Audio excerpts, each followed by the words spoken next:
Hello everyone. This is Eunice, the author of Preface, the 3 P's of dealing with childhood trauma. I'm super excited to come across your way today. We'll be starting the book read from the preface, and I've been wanting to do this for a long time, and here I come. The time is now. Before we get right into it, if you have a copy, go get it. Get your water, read along with me. If you don't have one, it's available on Amazon. You can order it right away.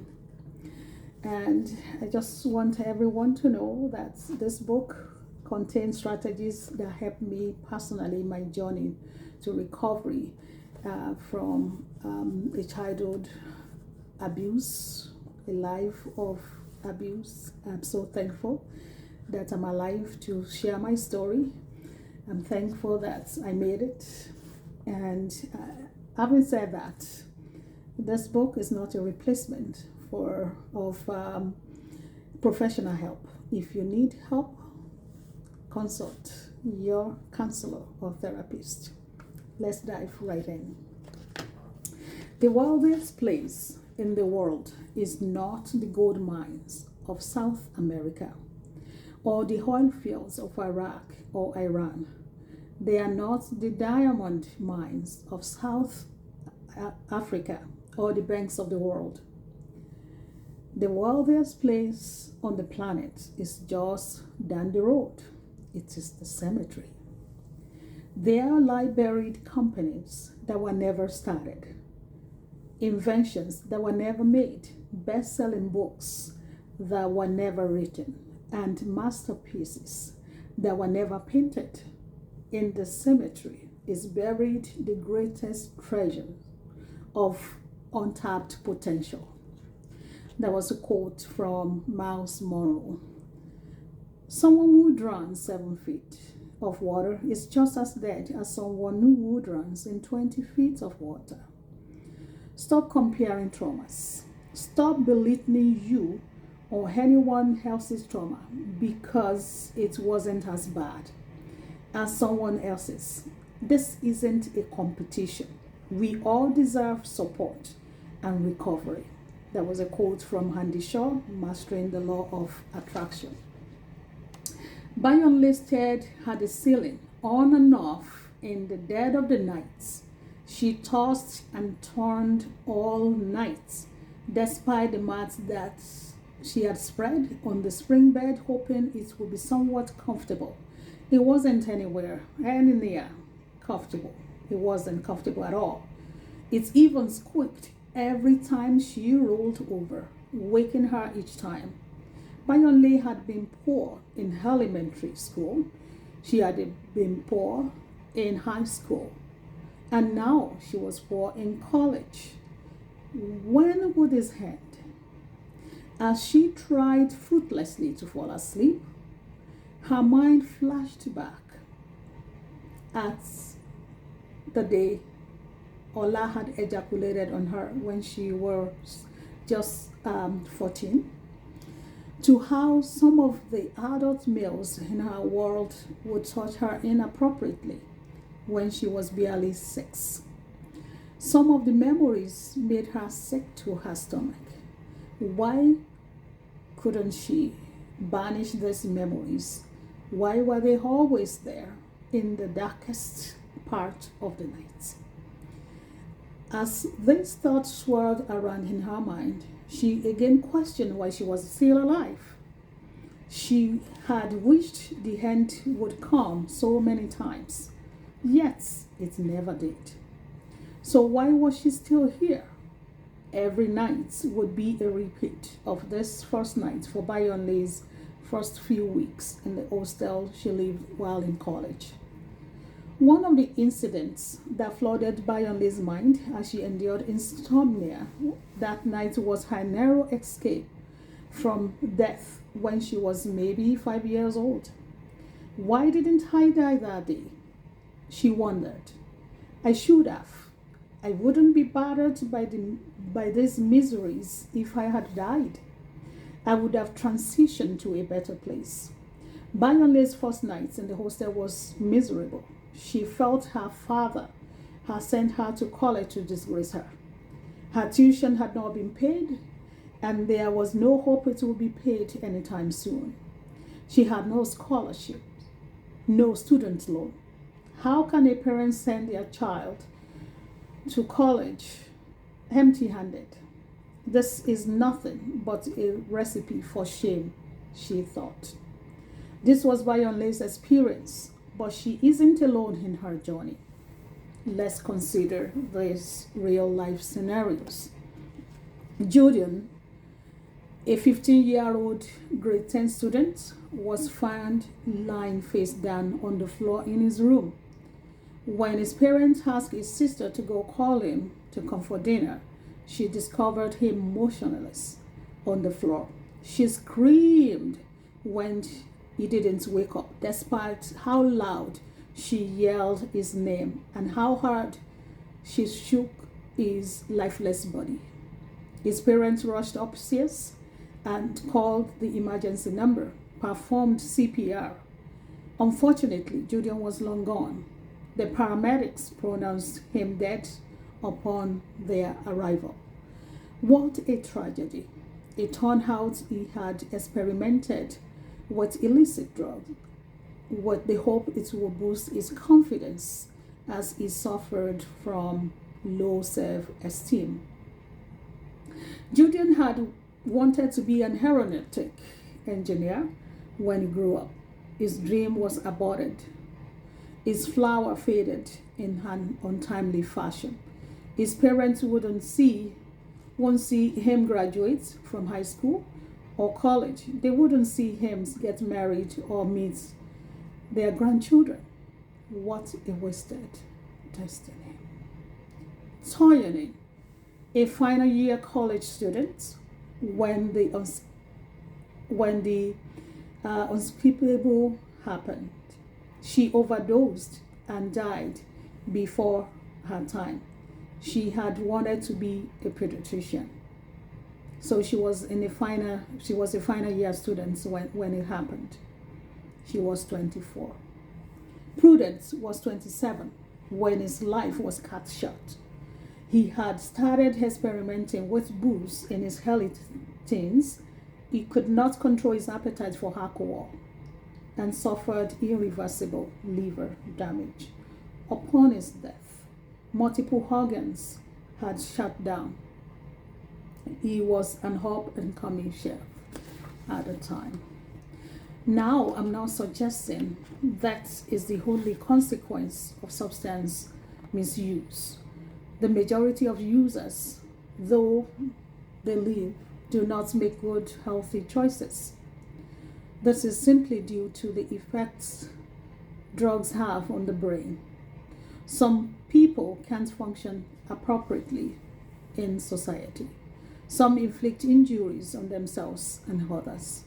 Destinies are being shattered by the continuous engagement in this destructive lifestyle brought into being by people's need to cope. Let's look at a few more scenarios. Linus is 38. His parents were teenagers when they had him. They were high school sweethearts. His mother dropped out of high school when she discovered she was pregnant with him.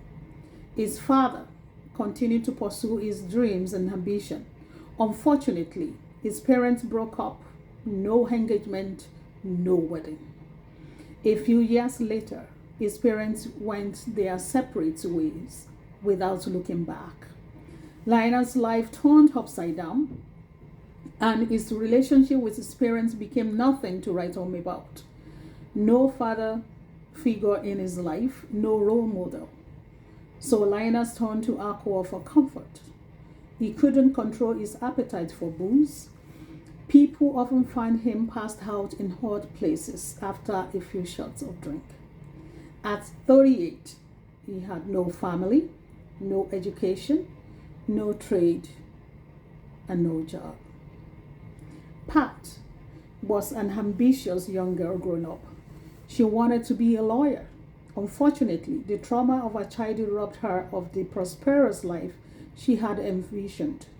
She was verbally, emotionally, and physically abused by the man she called her dad. Relatives and neighbors abused her sexually. She was damaged going into her adult life. Between the ages of 14 and 13 and 18, she had had 4 abortions. Pat wanted male affirmation so bad that she could not maintain a stable relationship. She moved from one man to the next, like someone trying on clothes to see what fits. Her memory of her father is of a servant master relationship. Her father cursed her at every slight mistake. He dehumanized her by calling her horrible names. He publicly disgraced her, including in the presence of her school peers. Let's get something straight. Traumatic life experiences are not the only reason people use drugs and alcohol or become promiscuous. The genesis of many people's substance abuse can also be prescription drugs, chronic illness, untreated severe mental illness, and more. But this is not what this book is about.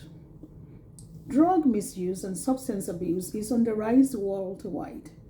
News of increased overdoses and deaths are becoming more common than in previous decades. According to a study conducted by Richie and Rosa in 2019, 11.8 million people per year died across the globe due to smoking, alcohol abuse, and illicit drug use. In Canada, over 26,000 people died of illicit drug overdoses between 2016 and 2021. That number increased by 95% in the first year of the COVID-19 pandemic. That's an incredible jump from 2016. Are there workable strategies one can adopt to live a substance-free life in this present day and age? Nearly every day, as Bayonle watches the news, she reminisces about her childhood. Yes, she had it rough. Being raised by a single parent is one thing. Experiencing abuse is entirely another. From her early childhood to adulthood, poverty beat her up at night. Misogyny stared her down in the morning. It was hard for her to get out of bed.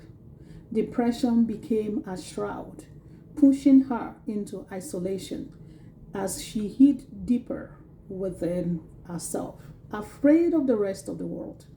Bayonle was abused sexually, emotionally, and physically by relatives and acquaintances. These were nights she would wish she would close her eyes and never wake up to see the break of the next day. Yeah, there were nights she wanted to sleep and not wake up. She wanted everything to end in the twinkle of an eye. And yet she overcame. She survived. So what were Bayonle's coping mechanisms throughout her struggles? You have many Toyonins and Lionesses as your neighbors, colleagues, family members, and acquaintances. They are haunted by their past. Every one of them has their own story. They are hurting, and some turn to alcohol or drugs to help take the edge off. Perhaps they thought it would be a one-time deal, but then they got hooked. It was a journey of no return. Does this resonate with you? The irony is, no one can tell another's reasons for using alcohol or illicit drugs just by looking at them. This book addresses some of the bad experiences, trauma, and misfortunes endured early in life that could push one to a lifestyle of drug and substance abuse. The journey to healing is different from person to person. However, the optimal goal is freedom. Every victim of trauma deserves a full recovery, and freedom from torment. Everyone struggling with addiction deserves support and a full recovery. Bayonle's escape route is a unique one that I believe victims of childhood sexual abuse, parental divorce, and poverty will benefit from. This book is a true life story, and the scenarios are real life experiences.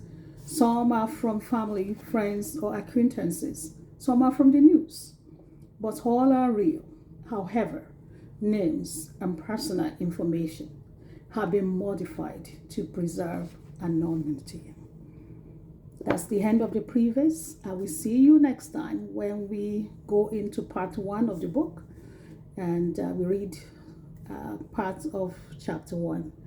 I will see you next time. Bye bye.